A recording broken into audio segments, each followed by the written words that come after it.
Hello everyone, I hope you are doing well. Today we'll talk about how to fix or how to solve the problem of Babbel app.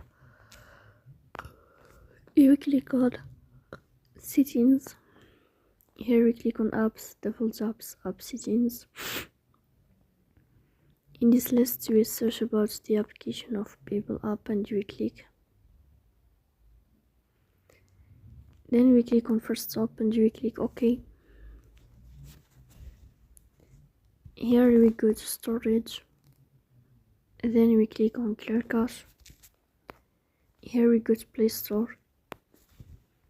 You will search about Babbel app. Here you will uninstall your app and you will install it again to fix that problem. So that's all. Don't forget to support us by like and subscribe. See you next time and thank you for your watching and your attention.